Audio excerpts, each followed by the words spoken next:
Hello, how are you? I'm good. And what about you? I'm good today. Thank you for asking. My name is Teacher Ken, and I am from Los Angeles in California. I'm Sultan from Saudi Arabia. And what city are you in, Saudi Arabia now? I'm in Khobar. Where? Khobar. Uh, Khobar. I don't know this city. I don't know where that is. Do you know Dammam? Yes, in the east. Yes, it is just next to Dammam. Okay, We border with Bahrain. okay. You're by Dammam. Okay. Yes. And are you? What are you doing for work there? Are you a student? Are you studying for something and you need English, or do you need English for your job? No, I need English for my job. Actually, I'm a teacher by profession Okay. and I teach the same subject. So the reason why I am on Cambly is to hone my skills and improve my fluency. Okay. Are you Yes. originally from Saudi Arabia? No, I'm not. I'm originally from Pakistan. Yeah, I could hear a little bit of an accent that did not sound Saudi. Yes. So have you been to Saudi Arabia? No, I have no reason to go there. No, I've never been. So how do you know about the mom? Well, Your students? many years ago, Mhm. almost 38 years ago, Okay. I worked for a Saudi man, and Mm-hmm. he had a lot of Saudis and people from other countries around him. So I read a book because I wanted to learn. I didn't know anything about Saudi Arabia. I didn't know. I knew where it was, and that was about it. So I read a book, and the book was called The Kingdom, and it was a story Mm-hmm. about Abdulaziz and how he had gone to Riyadh 100 years ago, fought a battle, and threw out the Al Rashid, and he united all the people on the Arabian Peninsula and created Saudi Arabia. And because he was from the House of Saud, that's where the name Saudi Arabia comes from. So, today with the oil, they didn't have the oil wealth before he Mm-hmm. brought the country together, but they discovered the oil after he became the king.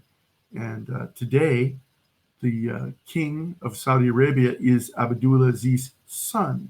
His name is Salman. So you mentioned that you worked for a Saudi person. So you worked without coming here for him? We were in Europe. We were in Spain. We were in England.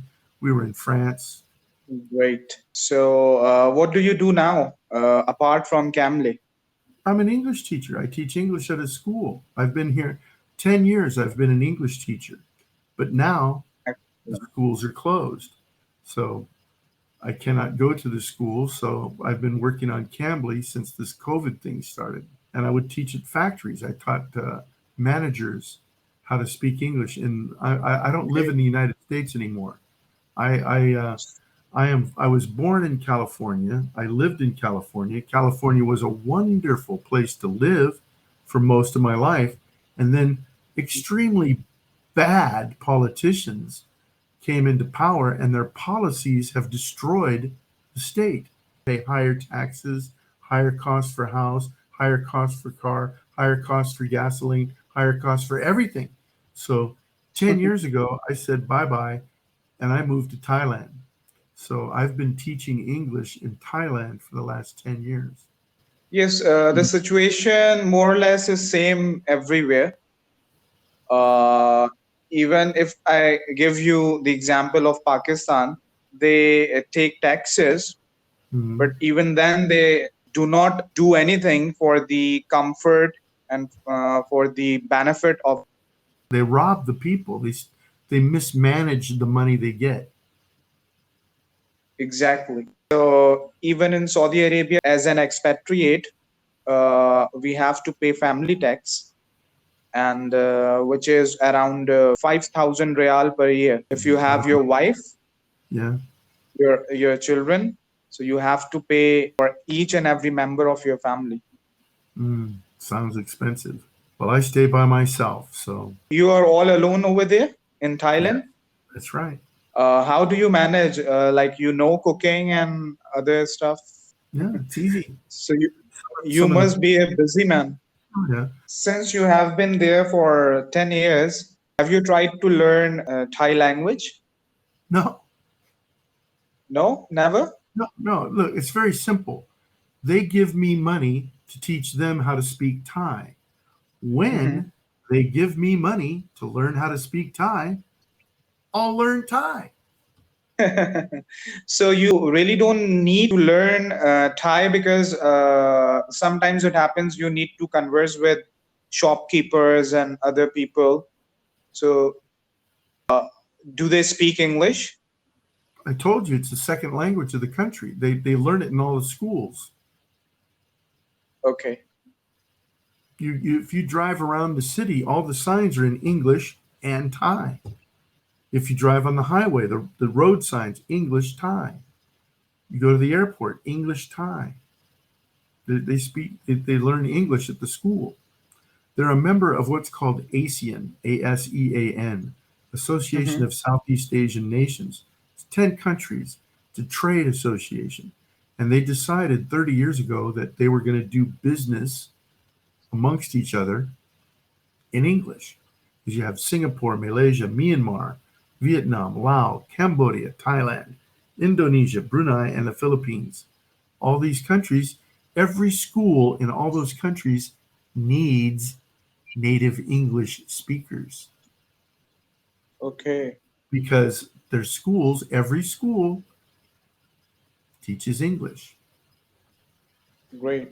No, even in Pakistan, English is the official language, Oh, really? and you see English everywhere, like on signboards and everywhere. Roadside. But not all of the people speak English. Okay. We learn English in schools, but even then, people cannot speak good English. Why do you think that is? If I give you my example, in my school, it was an English medium school, but our English teacher, even our English teacher, did not speak English with us in the class. And this is the case with most of the schools, private schools. Yes. Well, that's crazy, especially if it's an English class. Yes. So what I did after completing my matriculation, I took admission in an English learning institute, and I spent around 6 months over there. So from there, I developed the interest of learning and speaking English. Before that, I was very bad at English, and it was very difficult for me to learn grammar, English grammar. I teach grammar. And, Yes, and um, now I'm comfortable with it. well, you can't learn English unless you learn English grammar. Exactly. Exactly. It's impossible.